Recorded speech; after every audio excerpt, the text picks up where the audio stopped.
Buenas noches, hermanos. Vamos a continuar nuestra reflexión. Habíamos terminado la semana pasada lo referente a las bienaventuranzas. Fuimos analizando en primer lugar todas las bienaventuranzas que Jesús predicó. Fuimos viendo pues una lectura espiritual de ellas, ¿verdad? Cómo nos pueden ayudar en nuestra vida. Y luego hicimos una pequeña relectura durante 4 viernes, ¿verdad? Fuimos viendo pues diferentes elementos de estas bienaventuranzas de la mano de San Agustín. Y veíamos cómo él hablaba de estas bienaventuranzas, relacionándolas con los dones del Espíritu Santo, y veíamos cómo hablaba de que las bienaventuranzas eran escalones para llegar a la perfección, ¿no? Donde la meta era ser bienaventurados porque trabajamos por la paz, porque somos hijos de Dios y porque tenemos la sabiduría. Continuando con esta idea de las bienaventuranzas que nosotros habíamos reflexionado previamente, ¿verdad?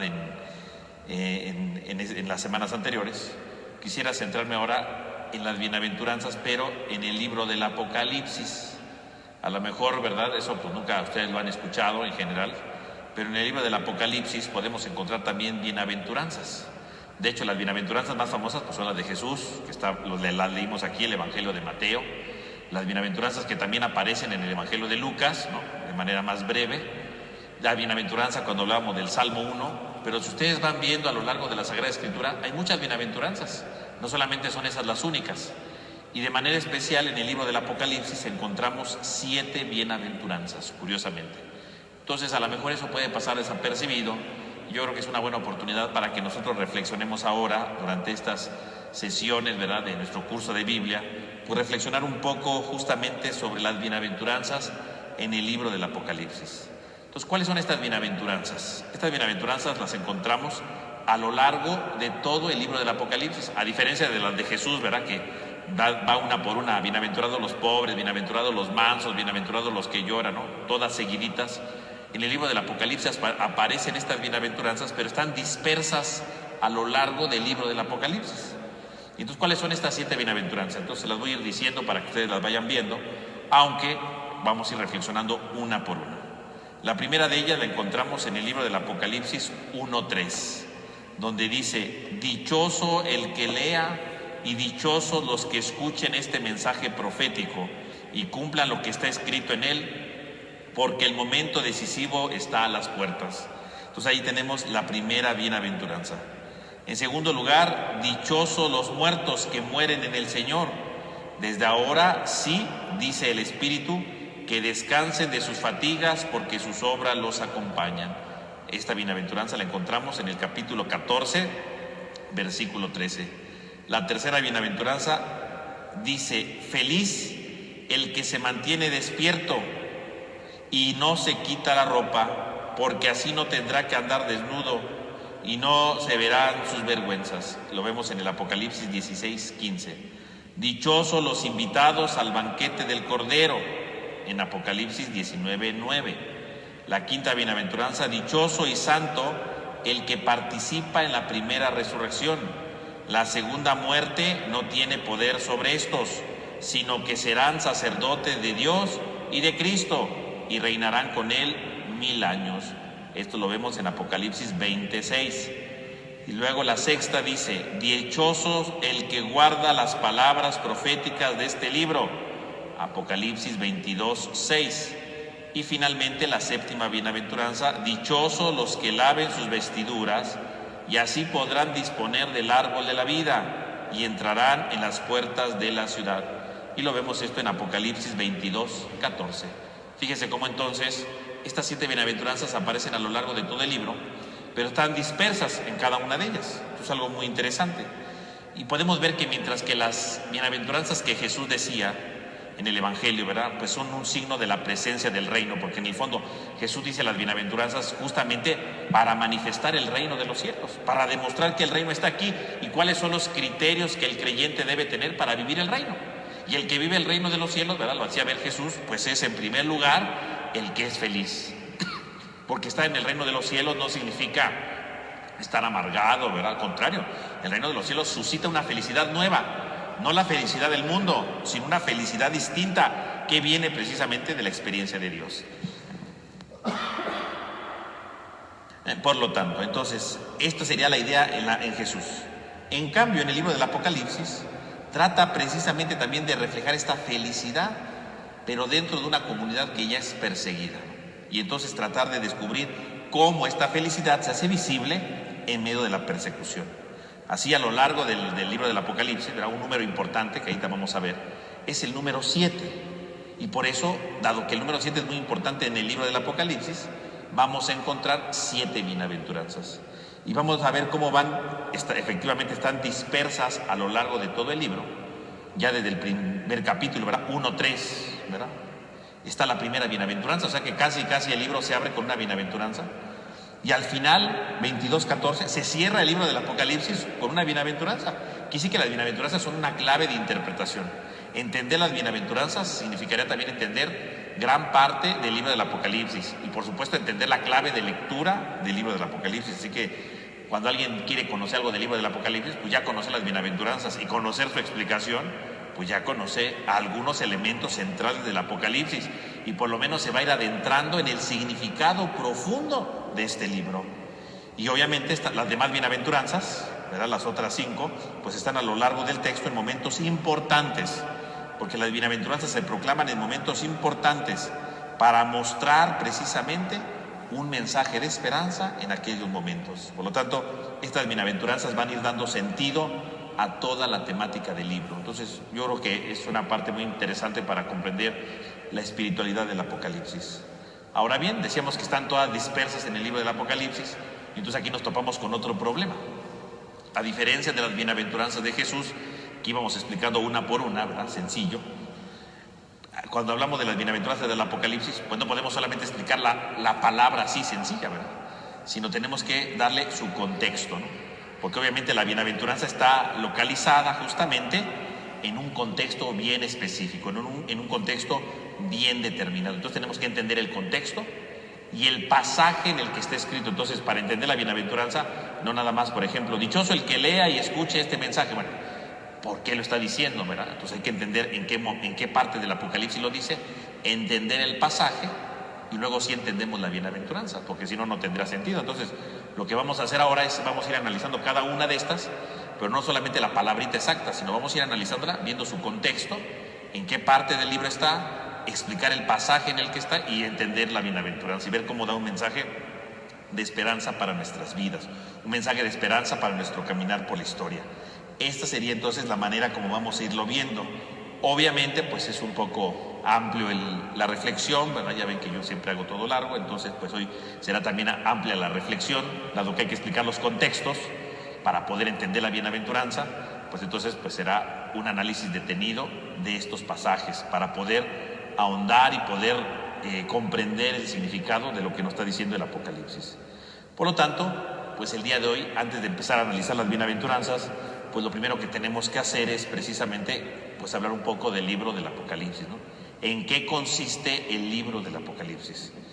Y bueno, la palabra Apocalipsis, ¿verdad? En griego quiere decir revelación, ¿verdad? La palabra Apocalipsis quiere decir revelación, ¿no? Entonces, para que ustedes lo tomen en cuenta.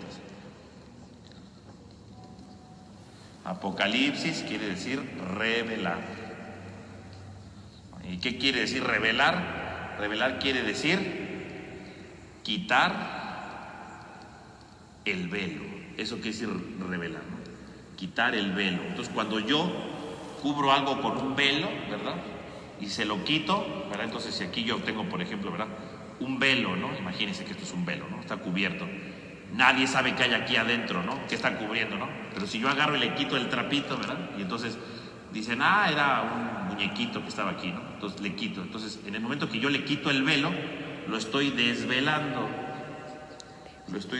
Y al desvelarlo, eso se dice en griego se dice Apocalipsis, quitarle el velo a algo.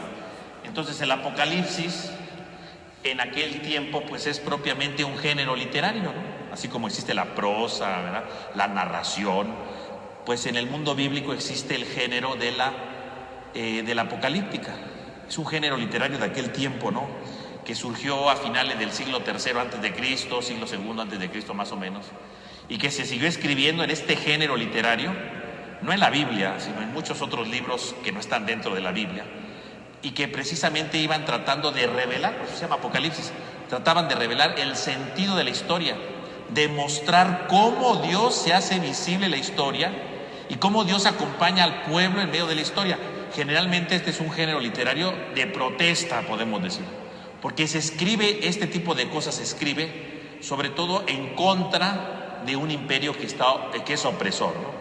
Cuando el pueblo se siente oprimido, cuando el pueblo se siente atrapado por alguna situación, se siente esclavizado, justamente va surgiendo este género como en señal de protesta.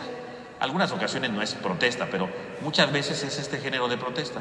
Y el libro del Apocalipsis pues es un género de protesta porque se escribe justamente en un tiempo de persecución, entonces es un género propiamente de protesta, ¿no?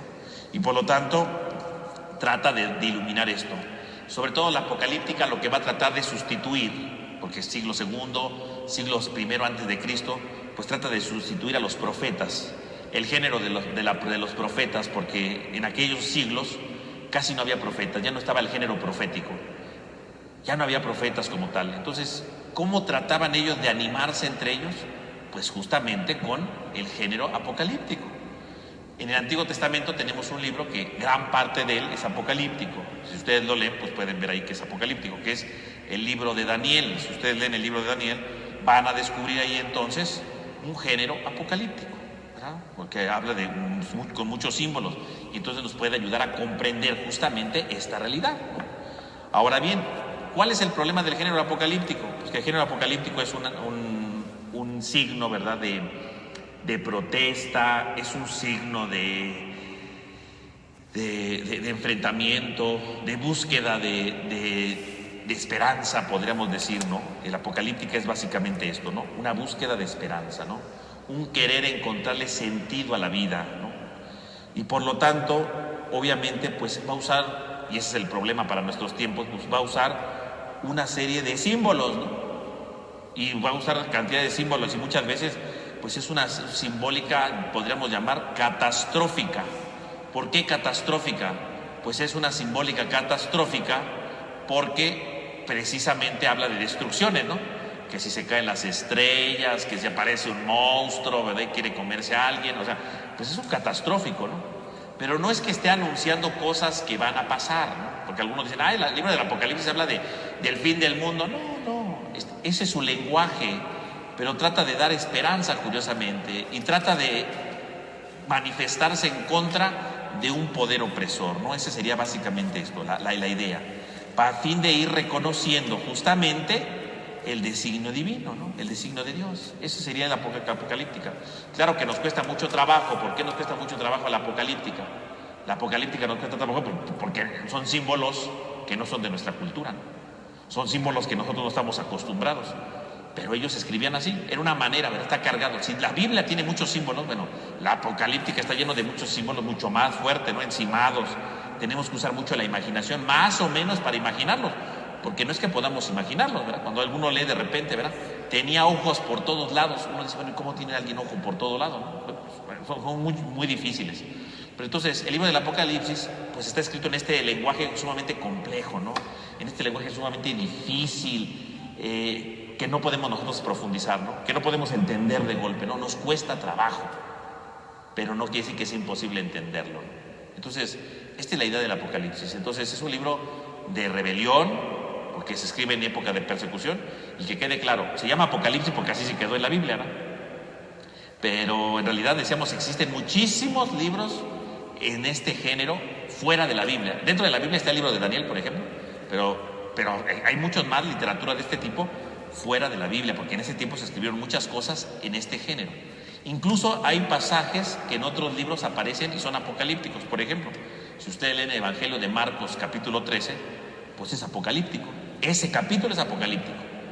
Lo demás del Evangelio no es apocalíptico, pero ese sí. Cuando Jesús dice, ¿verdad?, van a venir y verán al Hijo del Hombre sobre una nube, ¿no? Las estrellas se caerán. Bueno, eso es un género apocalíptico. Entonces hay que entenderlo y hay que ver ese pasaje bíblico desde el género apocalíptico. Porque si no, entonces creemos que Jesús está anunciando una catástrofe, ¿no?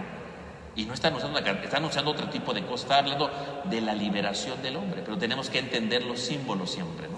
Entonces, esa sería básicamente la apocalíptica, ¿no? Ese es el centro de todo. Ahora bien, cuando nosotros podemos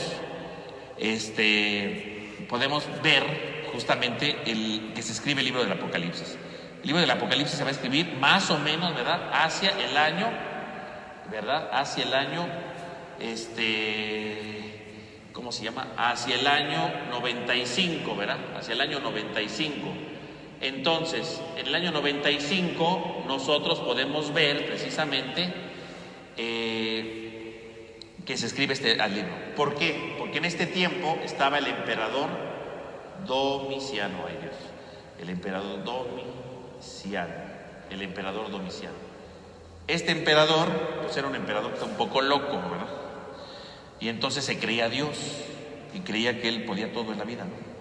Y entonces cuando descubrió que en su familia había cristianos y que los cristianos no veneraban al emperador porque no lo consideraban Dios, empezó una persecución, ¿no?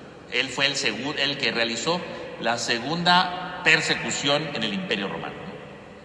Y entonces en este tiempo, cuando el emperador hace esta persecución, viene justamente el libro del Apocalipsis. Entonces, ¿para qué se escribe el libro del Apocalipsis? Pues se escribe para animar a estos cristianos que estaban perseguidos en aquel tiempo, ¿no? Y por lo tanto es ¿cómo se llama? Un libro que trata entonces de llenar de ánimo a los perseguidos. Qué curioso, ¿no? Cuando uno lee en nuestros tiempos el libro del Apocalipsis, lee el libro del Apocalipsis, pues uno se imagina, ¿verdad?, que es del fin del mundo, de miedo. Y no, si usted viajara en el tiempo, en el siglo I, finales del siglo I, y lo leyera, usted no le daría miedo el libro del Apocalipsis, al contrario, lo llenaría de emoción, de esperanza, de ánimo, de seguir adelante. Ese sería el significado. Entonces, ¿cuándo se escribió? Pues en el año 95. ¿En dónde? Pues no sabemos exactamente, ¿no? Algunos creen que se escribió en la comunidad de Éfeso, ¿verdad? Porque si ustedes leen el libro del Apocalipsis, en el capítulo 2 y en el capítulo 3, habla de 7 comunidades. Y esas 7 comunidades, dicen, alguna de esas comunidades se tuvo que haber escrito el Apocalipsis, se dirigió a alguna de esas comunidades o a las 7, ¿no? Entonces, eso es lo que se cree, ¿no? Es una cosa muy, muy complicada, ¿no? Es una cosa difícil de saber exactamente. Se atribuye a San Juan, ¿verdad? Algunos dicen que es el apóstol San Juan, otros dicen que no, tal vez es uno de sus discípulos, o bien se puede referir a otro personaje también llamado Juan el anciano. No sabemos con exactitud, pero bueno, eso no va a quitar el valor del libro como tal, ¿no? Entonces decíamos que el libro del Apocalipsis está lleno de símbolos, ¿no? De símbolos que son muy profundos, que está encimado de símbolos. Y por supuesto, ver el libro del Apocalipsis pues es tratar de entender los simbolismos que tiene. Y además muchos símbolos que está usando el Apocalipsis están tomados de pasajes de otros libros de la Biblia, sobre todo del Antiguo Testamento. Entonces, a veces para entender el libro del Apocalipsis pues tenemos que entender elementos del libro del Éxodo, elementos del libro de Ezequiel y elementos del libro de Daniel. Fíjense, por eso a veces el Apocalipsis se vuelve tan complejo, porque para poderlo entender tenemos que entender otros libros del Antiguo Testamento, porque a veces decimos, es que este pasaje nos refiere a otro pasaje del Antiguo Testamento, ¿no? A eso se refiere, ¿no? Entonces, esto es una cosa muy compleja, ¿no?, que se va tratando de ver. Ahora, ¿qué tipo de símbolos encontraríamos nosotros dentro del Apocalipsis? Entonces vamos a poner aquí unas cosas. Entonces, ¿qué tipo de símbolos encontramos nosotros en el Apocalipsis? Entonces, en el Apocalipsis nosotros podemos ver diversidad de símbolos. Entonces vamos a nombrarlos. En primer lugar tenemos símbolos. Tenemos símbolos cósmicos, en primer lugar, ¿no? Símbolos cósmicos. En segundo lugar, símbolos antropológicos. En tercer lugar, símbolos cromáticos. Símbolos cromáticos. Tenemos símbolos aritméticos. Y finalmente tenemos símbolos teriomórficos. Muy bien. Entonces, ¿qué quiere decir símbolos cósmicos? Que el libro del Apocalipsis entonces va a ir jugando, ¿verdad?, con símbolos del cosmos, ¿no? El cielo, la luna, las estrellas, todo esto son símbolos, tiene un símbolo cósmico, ¿verdad? Entonces el cielo pues representa, por ejemplo, el lugar de Dios. La tierra, el lugar del hombre. Las estrellas, los falsos dioses, ¿no? La luna puede representar los falsos dioses, o la luna puede representar el tiempo, por ejemplo, ¿no? Según el pasaje, hay que ver el contexto del pasaje, ¿no? Entonces puede representar eso. El sol, ¿no? Es un símbolo cósmico.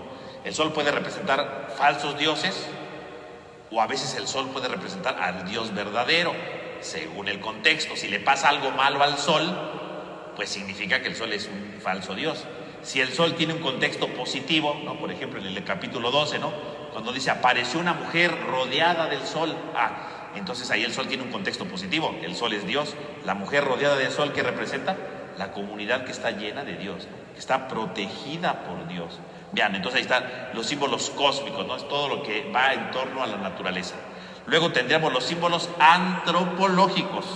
Y entonces antropológicos nos referimos precisamente a todos los símbolos que van en referencia al hombre, que pueden ser, se dividen en dos: símbolos somáticos, o bien símbolos relacionales. Símbolos relacionales. ¿Qué quiere decir símbolos somáticos? Somáticos, ¿verdad? Somático quiere decir del cuerpo, ¿no? Cuerpo, ay, qué feo. Cuerpo. ¿Verdad? Porque en griego soma quiere decir cuerpo, ¿no? Entonces, los símbolos somáticos, ¿cuáles serían? Pues los símbolos de la mano, el ojo, ¿verdad? Los pies. Cada parte del cuerpo tiene un símbolo, ¿no? La mano, pues el trabajo del hombre, ¿no? Los pies, el hombre que es libre, ¿no? Porque camina, se pone en marcha, ¿no? Los ojos, pues la capacidad de juzgar, de entender, ¿no? Somáticos, ¿no? O las posturas, también aquí entrarían las posturas. Por ejemplo, el que se pone de pie, una persona libre, o una persona viva, ¿no? Resucitada. Una persona sentada, alguien que tiene autoridad, ¿no?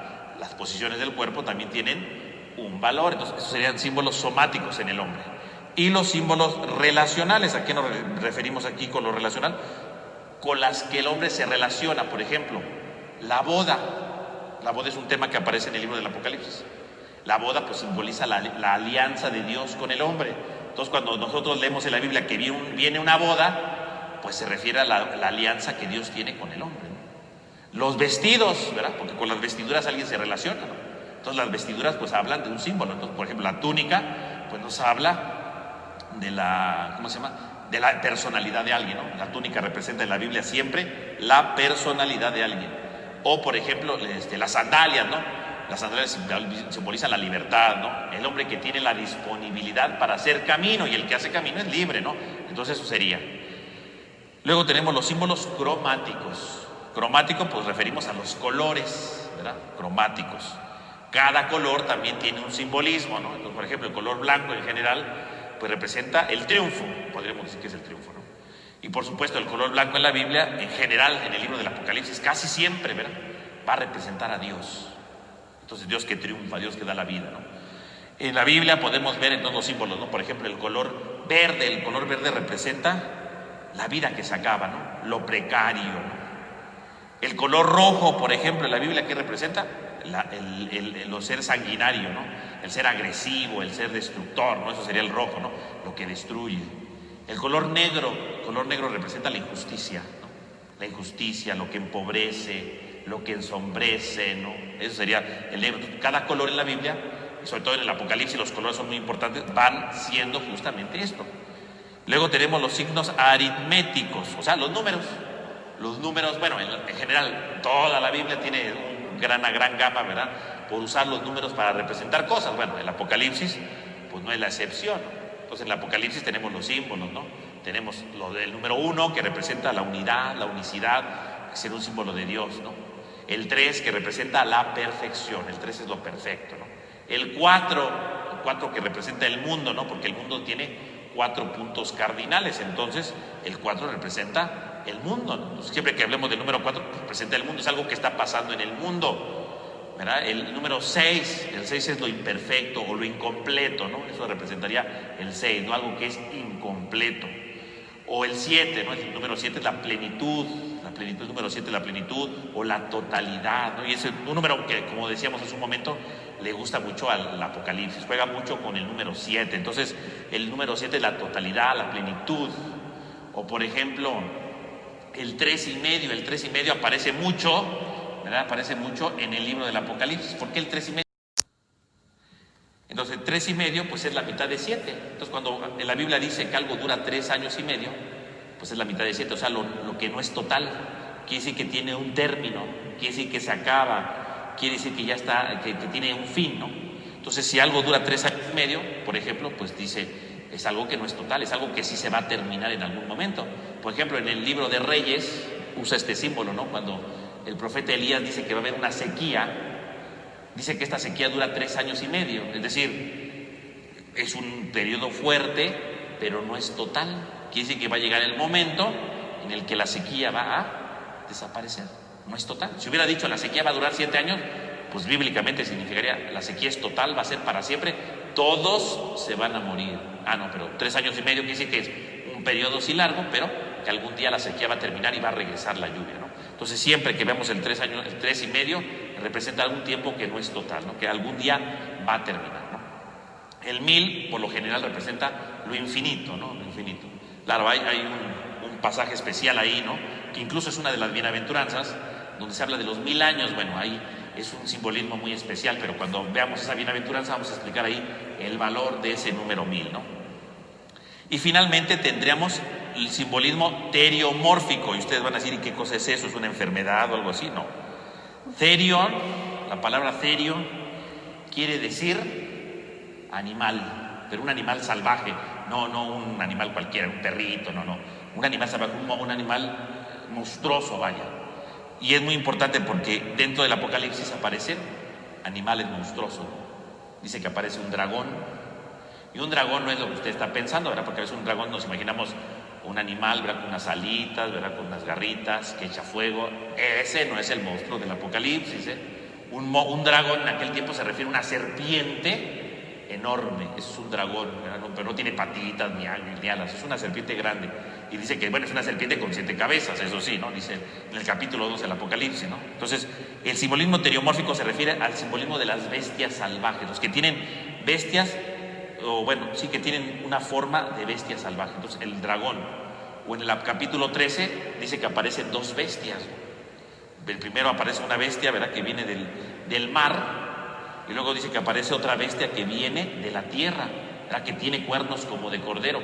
Esas son bestias que representan, los 3 representan en general el imperio romano, ¿no? El dragón representa el imperio romano que persigue a la comunidad, y la bestia del mar y la bestia de la tierra representan el poder político de Roma, del imperio romano, ¿no? Y el poder religioso de Roma, que quiere engañar a los cristianos para que traicionen su fe, ¿no? Esas serían las 2 bestias, ¿no? Y entonces, por eso hablamos de simbolismo teriomórfico, ¿verdad? Porque aparecen estas bestias salvajes, o a veces no es que sean salvajes, sino son extrañas, ¿no?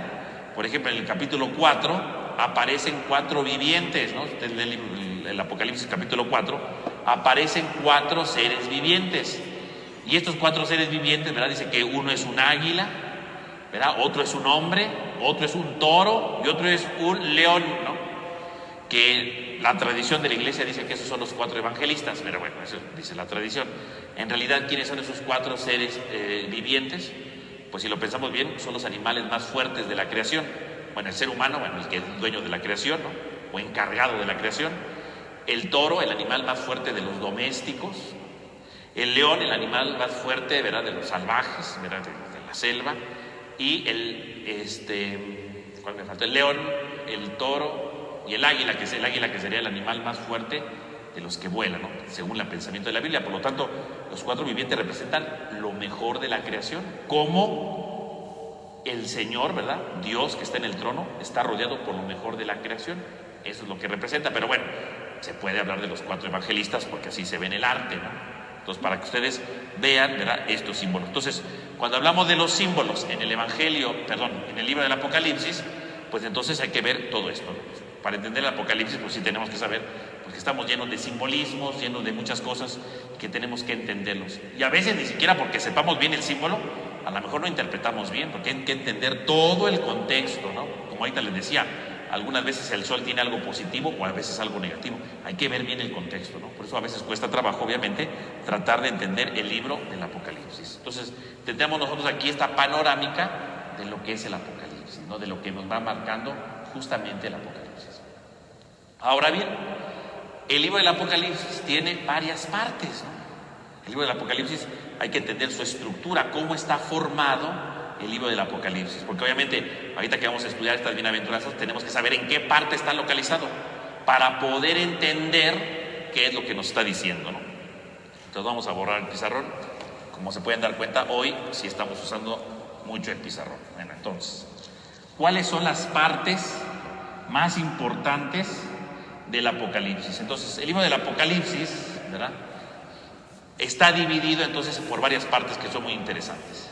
Entonces vamos a marcar aquí las más importantes, ¿verdad? Porque obviamente no es un curso del Apocalipsis, es un curso de las bienaventuranzas en el Apocalipsis. Vamos a detenernos solamente en algunas características, porque de por sí así soy largo. Si diera un curso del Apocalipsis, yo creo que el otro año todavía seguiría. Entonces, para que ustedes no se cansen de estar escuchando estas cosas, nada más vamos a ver lo importante. Entonces, en primer lugar tenemos un prólogo, ¿verdad? Un prólogo. El libro del Apocalipsis tiene una especie de prólogo que va acompañado de un saludo, y de hecho ahí es donde empieza ahí es donde empieza precisamente la primera bienaventuranza, ¿verdad? En el prólogo y el saludo, ¿verdad?, que es desde el versículo 1 hasta el versículo 8, ¿verdad?, que tenemos nosotros aquí. Luego pues viene una visión donde Cristo aparece, ¿no?, con todos sus simbolismos, que cómo se aparece Cristo a Juan. Y entonces ahora sí empiezan 7 cartas que están en el capítulo del 2 al 3, ¿no? Y luego viene un intermedio, ¿no? Un intermedio. Luego vienen los 7 sellos. 7 sellos. ¿Verdad? 7 sellos. Y con su intermedio, ¿no? Luego vienen 4 trompetas. 4 trompetas. 4 trompetas, viene un intermedio. Y luego vienen la quinta, la quinta y la sexta trompeta y otro intermedio.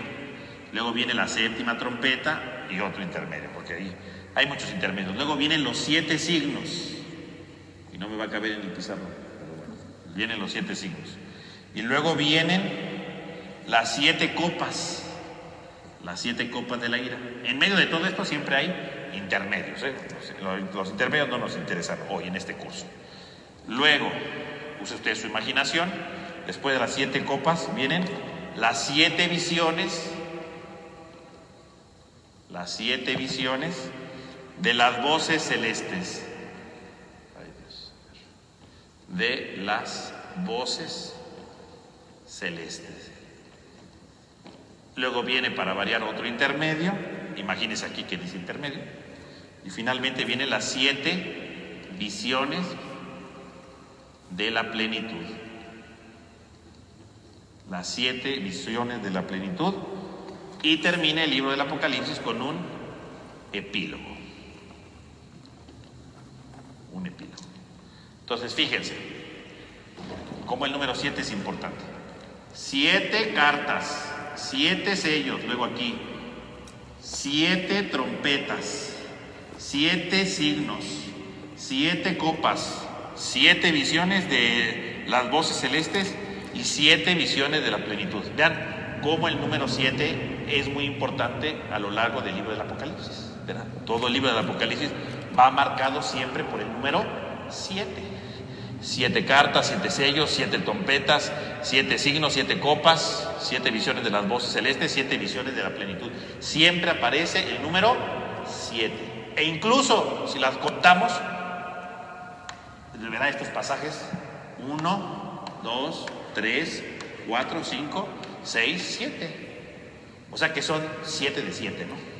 Vean cómo al libro del Apocalipsis le gusta siempre jugar con el número 7. Y por eso cuando decíamos que el Apocalipsis tiene unas bienaventuranzas, son justamente 7. O sea que el autor no lo escribió así al azar, todo lo tiene muy bien planeado, todo lo tiene muy bien en su mente. 7, ¿no? Porque decíamos que el 7 es el número de la totalidad, de la plenitud. Entonces, ¿de qué trata esto en general? Entonces, las 7 cartas, ¿qué vendrían siendo? Las 7 cartas vendrían siendo, pues, 7 exhortaciones, ¿verdad?, para la comunidad, para la iglesia, porque si son 7 cartas a 7 comunidades, si el número 7 representa la totalidad, representa que entonces son cartas que son para toda la iglesia, para nosotros. 7 actitudes distintas que vive la iglesia, ¿no? Todas las actitudes de la iglesia. Entonces, cuando uno lee las 7 cartas, bueno, pues ahí uno dice, bueno, pues, ¿qué es lo que nos está queriendo decir ahí el Apocalipsis? No, pues cosas para nosotros como iglesia. ¿Cuáles son nuestros defectos? ¿Cuáles son nuestras virtudes? ¿Y qué cosas tenemos que ir cambiando para alcanzar esa plenitud de nuestra vida, ¿no? Las 7 cartas. Luego habla de los 7 sellos. ¿Qué son los 7 sellos? Pues los 7 sellos son el sentido de la historia. Y entonces dice aquí, ¿verdad?, que el Cordero, que es Cristo, ¿verdad?, cuando vemos el Cordero, ¿verdad?, que es un animal que aparece ahí siempre el Cordero, pero el Cordero es Cristo, dice que va abriendo todos los sellos. ¿Qué significa que el Cordero abra todos los sellos? Que es Cristo el que le viene a dar sentido a la historia. Cristo que nos viene a desvelar o nos viene a decir cuál es el sentido de nuestra historia, ¿no? 7 sellos. 7 trompetas. ¿Qué son las trompetas? Pues las trompetas se tocaban para anunciar algo importante, ¿no? Algo fundamental, ¿no? Empezaba el año de la gracia, se tocaba la trompeta, ¿no? Para que todo el mundo estuviera ahí preparado, para que todo el mundo estuviera despierto, estuviera, ¿verdad?, capacitado para estar alerta. Entonces, las 7 trompetas, que representan los 7 avisos de Dios, con los que le está anunciando al Imperio Romano que está perdido, y le está anunciando a los cristianos que hay esperanza, los avisos de Dios. Luego los 7 signos, ¿verdad?, que es justamente el cuarto, es la mitad de todo, ¿no? Entonces los 7 signos que están a la mitad del Apocalipsis, que son diferentes signos que nos van ayudando a comprender la acción del mal en la historia y la acción de Dios en la historia, ¿no? Entonces están los 7 signos, ¿no? El primer signo, la mujer que aparece ahí, ¿no? La mujer rodeada del sol, ¿no? ¿Quién es esa mujer, decíamos? La comunidad cristiana. El segundo signo, el dragón, ¿no?, el Imperio Romano que persigue a la mujer. El tercer signo, la primera bestia, ¿no?, que representa al Imperio Romano, ¿verdad?, que sería el sistema religioso, el sistema político de Roma. Luego el cuarto signo es otra bestia que sale de la tierra, dice que se parece a un cordero, pero que habla como serpiente, ¿no? O sea, que habla como cordero, o sea, que quiere parecerse a Cristo, pero no tiene la voz de Cristo, tiene la voz de la serpiente, ¿no?, de la que engaña, del que me aleja de Dios, una bestia falsa. Entonces el sistema religioso que me quiere evitar, ¿verdad?, encontrarme con Dios, ¿no?, los poderes del mal. Entonces primero la comunidad, la mujer, luego 3 bestias, 2 dragón y 2 bestias. La quinta signo, ¿cuál es? Cristo mismo aparece en escena, dice con 144,000. Delante de las bestias uno dirá, bueno, ¿y qué vamos a hacer con esas bestias? Cristo aparece para ayudar a la comunidad. Y luego aparecen 3 ángeles, ¿verdad?, el sexto signo, 3 ángeles que vienen a dar luz, ¿verdad?, con un mensaje de salvación. Y finalmente el séptimo signo, el juicio de Dios, Dios que viene a enjuiciar. Y entonces, ¿cuáles son los frutos de la ciudad de Roma? La sangre, la violencia, van a ser castigados por su violencia, ¿no? Y entonces, luego vienen las llamadas 7 copas, ¿verdad?, que representan la ira de Dios, ¿no?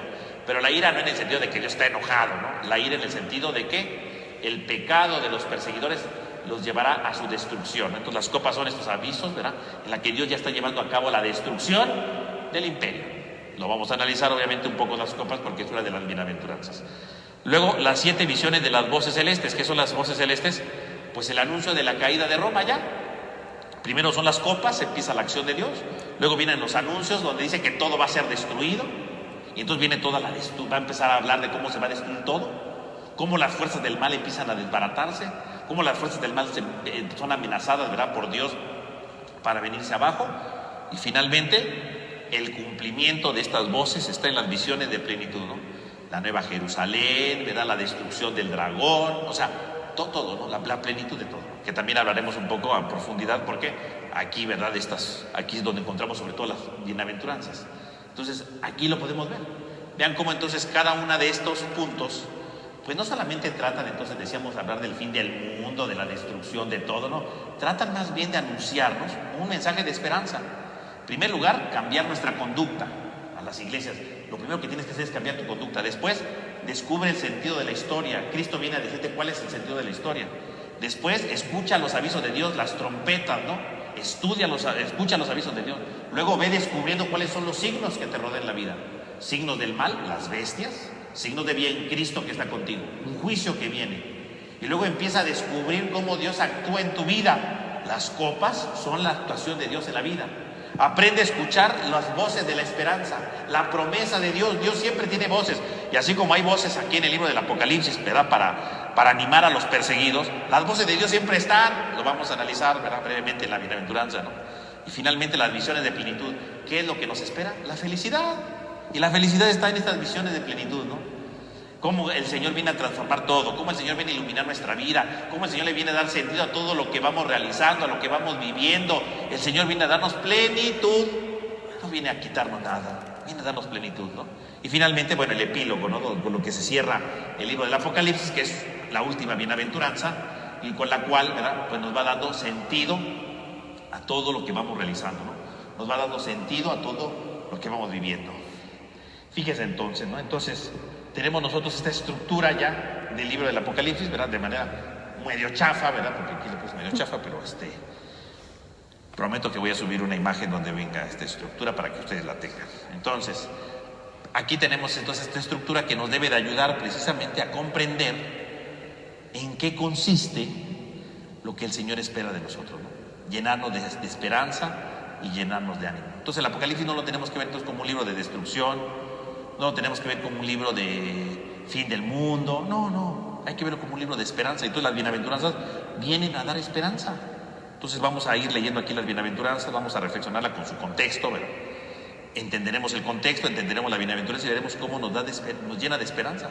Podríamos decir que cada una de las bienaventuranzas del Apocalipsis pues son pasos para tener esperanza en nuestra vida. Cuando pensamos que todo está perdido, cuando pensamos que nuestra vida ya no tiene sentido, cuando pensamos que nuestra vida se viene para abajo, necesitamos de la esperanza para que el Señor nos anime. Necesitamos de la esperanza para que el Señor nos transforme. Necesitamos de la esperanza para que Él nos levante. Y cada una de estas bienaventuranzas van a ver cómo nos va a ir ayudando para a animarnos y para seguir adelante. Y ese es el proyecto, tener esperanza. Y entonces cada una de estas, cuando terminemos las 7 bienaventuranzas, vamos a ver cómo efectivamente podemos tener esperanza en nuestro mundo, ¿no? A lo mejor ahorita verá con todo esto del coronavirus, dirán, ¿cuál será la esperanza? ¿La esperanza será la vacuna? No, esa no es la esperanza. La esperanza es que tú te encuentres con Dios, que tu vida tenga sentido. Eso es lo importante. Puedes tener vacuna y seguir triste en la vida, pues no sirve de nada. ¿Cuál es el sentido de tu vida? La esperanza. Entonces yo creo que en esta semana, ¿verdad? Como preparación a esta reflexión que vamos a ir teniendo de las bienaventuranzas en el Apocalipsis, pues yo los invitaría para que en su oración esta semana vayan pensando cuál es la esperanza que yo tengo en mi vida. ¿Cuál es mi verdadera esperanza? ¿Cuál es realmente lo que le puede dar sentido a mi vida? Lo que le puede dar sentido a lo que yo realizo, a lo que yo pienso, a lo que yo sueño. ¿Qué es lo que le puede dar sentido a mi vida? Yo creo que eso sería lo más importante. Que en esta semana, ¿verdad? Vayamos reflexionando y vayamos pensando qué es lo que realmente le va a dar dando sentido a mi vida. ¿Cuál es mi esperanza? Entonces, a lo mejor podemos decir, no, mi esperanza es no tener enfermedad. O mi esperanza es que se me quite este problema. Mi esperanza es que tenga un trabajo, yo qué sé. No. Pero detrás de eso, ¿realmente me estoy encontrando con Dios? ¿Detrás de eso realmente estoy viviendo unido al Señor? ¿O solamente es un sueño? Porque la esperanza no es tener sueños, ¿no? Ojalá todo cambie, no. La esperanza implica que yo desde ahora puedo hacer algo para que eso se logre. Y la esperanza más importante, ¿verdad? Lo más importante de la esperanza es algo que se logre y que me ayude a vivir unido con Dios. Porque si no me ayuda a vivir unido con Dios, entonces no es esperanza auténtica, ¿eh? La esperanza auténtica me tiene que ayudar siempre a vivir unido con Dios. Entonces yo los invito a que esta semana vayan pensando qué esperanza tengo y cómo esta esperanza me ayuda a vivir con Dios. Porque si no me lleva a vivir unido con Dios, no es una verdadera esperanza, ¿no? Ojalá que tenga trabajo ahora. es una esperanza. ¿Y eso cómo te ayuda con Dios? Ah, no, Dios no entra aquí. A ver, entonces no es una verdadera esperanza, es un sueño, es un anhelo, pero no es esperanza. La verdadera esperanza te lleva a unir con Dios. ¿Cómo es que Dios se va a ir manifestando en eso? Entonces yo los invito para que en esta semana hagamos esta oración para unirnos con Dios, por un lado, y al mismo tiempo, ¿verdad?, tener lo necesario para que durante las siguientes sesiones, ¿verdad?, que vamos a analizar estas bienaventuranzas, vayamos encontrándole sentido a nuestra esperanza, ¿no? Y bueno, empezamos este tema justamente en el tiempo del Adviento, que es tiempo de la esperanza, va muy de la mano, aunque bueno, como ustedes se darán cuenta, esto se va a alargar más allá del Adviento, pero bueno, por lo menos podemos empezar bien el Adviento y seguiremos profundizando esto en las siguientes semanas. Entonces vamos a terminar con una oración, en el nombre del Padre, del Hijo y del Espíritu Santo. Amén. Amén. Te damos gracias, Señor, porque nos has reunido en este día. Te pedimos para que nos ilumines, nos llenas de esperanza, de ánimo y sobre todo nos ayudes a encontrar sentido a nuestra vida, unidos totalmente a ti, para que así vayamos transformando nuestro corazón, vayamos transformando nuestra vida y le vayamos encontrando sentido a todo lo que vayamos viviendo. Te lo pedimos a ti que vives y reinas por los siglos de los siglos. Amén. Hermanos, pues les recuerdo que el día de mañana tenemos nuestro retiro de Adviento. Aquí vamos a transmitirlo en vivo, verán por Facebook. Los invito a participar. Algunos pidieron su material. Si no tienen el material, de todo no pasa nada.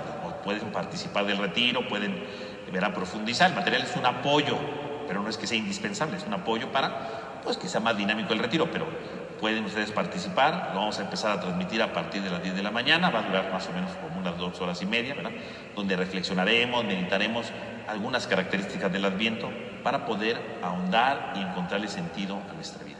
Pues los invitamos, pues el día de mañana nos veríamos aquí a las 10 de la mañana para profundizar y hacer un momento de oración delante del Señor para que el Adviento sea fructífero y nos ayude a encontrarnos con Él. Que todos ustedes tengan una buena noche.